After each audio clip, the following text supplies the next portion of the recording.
Ron DeSantis draws renewed criticism after suggesting slavery helped African Americans develop skills such as being a blacksmith. I'm Tyrone Bowman. This is the Sunday edition of Tyrone Bowman Tonight. Let's get right down to the heart of this story. According to the Washington Post, DeSantis doubles down on claim that some blacks benefited from slavery. Florida Governor Ron DeSantis is intensifying his efforts to de-emphasize racism in his state's public school curriculum by arguing that some black people benefited from being enslaved and defending his state's new African American history standards that civil rights leaders and scholars say misrepresent centuries of U.S. reality. Quote, they're probably going to show that some of the folks that eventually parlayed being a blacksmith into doing things later in life, close quote. DeSantis said on Friday in response to reporters questioning while standing in front of a nearly all-white crowd of supporters, and we know what kind of crowd he was standing before. DeSantis, a GOP presidential candidate who is lagging in polls against the front-runner former President Donald Trump and is trying to reset his campaign, quickly drew criticism from educators and even some in his party. He has built his campaign for the Republican presidential nomination on attacking what he calls the racial liberal politics of President Biden and the Democratic Party. No, he has built his campaign on attacking black people, period. Let's cut through the bull. Let's tell it the way it is. DeSantis is a racist. He is a bigot. And he's probably a Klansman as well. Now back to the script. DeSantis, a GOP presidential candidate who is lagging in polls against the front-runner, former President Donald Trump, and is trying to reset his campaign, quickly drew criticism from educators and even some in his party. He has built his campaign for the Republican presidential nomination on attacking what he calls the racial liberal policies of President Biden and the Democratic Party. But the latest remarks could alienate black voters just as the GOP tries to court them. Former U.S. Representative William Hurt of Texas, who announced last month that he was joining the race for the GOP nomination, blasted the idea that enslaved people were able to use slavery as some kind of training program. Slavery wasn't a jobs program that taught beneficial skills, Hurd, the son of a black father and a white mother, tweeted. It was literally dehumanizing and subjugated people as property because they lacked any rights or freedoms. DeSantis, however, is continuing to defend Florida's new curriculum, which covers a broad range of topics and includes the assertion for middle school instruction that slaves developed skills which in some instances could be applied for their personal benefit. DeSantis said he wasn't involved in writing the new teaching materials, which took effect this week, but he credited a lot of scholars with creating the most robust standards in African American history probably anywhere in the country. Listen up, black people in Florida. All of y'all need to immediately, every black person in Florida, immediately take your children out of these schools. Shut them down. Boycott them.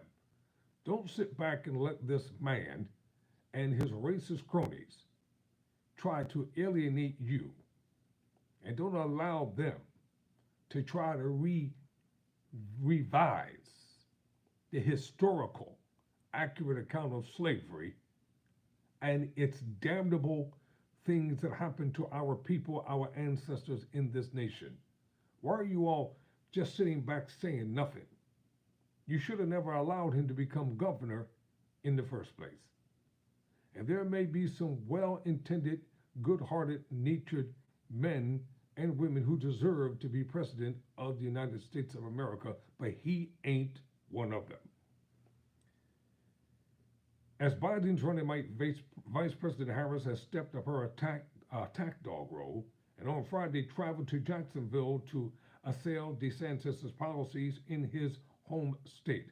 She emphasized that slavery involved rape, torture, and some of the worst examples of depriving people of humanity in our world. Florida State Representative Fran Trisco, a Tampa Democrat who last year became the first black woman to become House Democratic leader, called DeSantis' latest remarks a continuation of DeSantis' assault on black history. Let's really dissect what he said, what he's saying here, she said. He's saying that to be ripped away from your homeland and brought to another country against your will, or to be born into the atrocity of the dehumanizing institution that was slavery, that those horrors are some way, somehow outweighed by the benefit that you get a trade. Are you kidding me? DeSantis issued a statement Friday saying Democrats like Kamala Harris have to lie about Florida's educational standards to cover for their agenda of indoctrinating students and pushing sexual topics onto children. This ain't got a damn thing to do with the racist bigotry that he's spewing.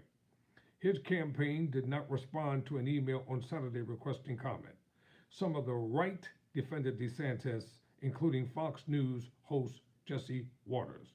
No one is arguing slaves benefited from slavery, Waters said Friday on his primetime show. No one is saying that. It's not true.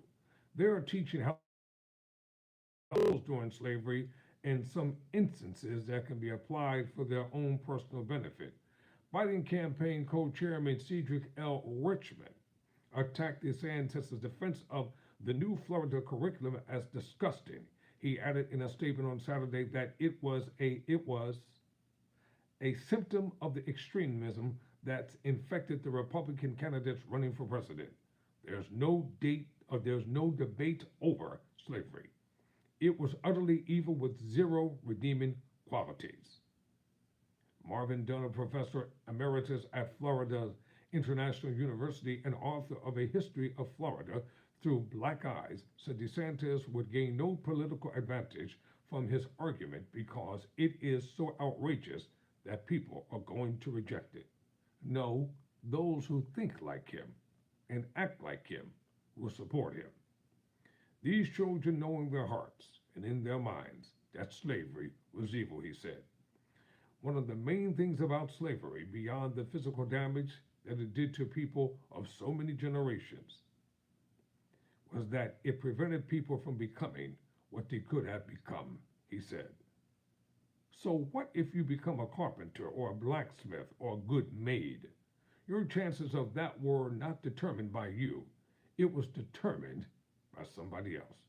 That's not a rationalization. That's not a rationalization for enslavement. There you have it. I'm Tyrone Bowman. Never surrender. Never quit.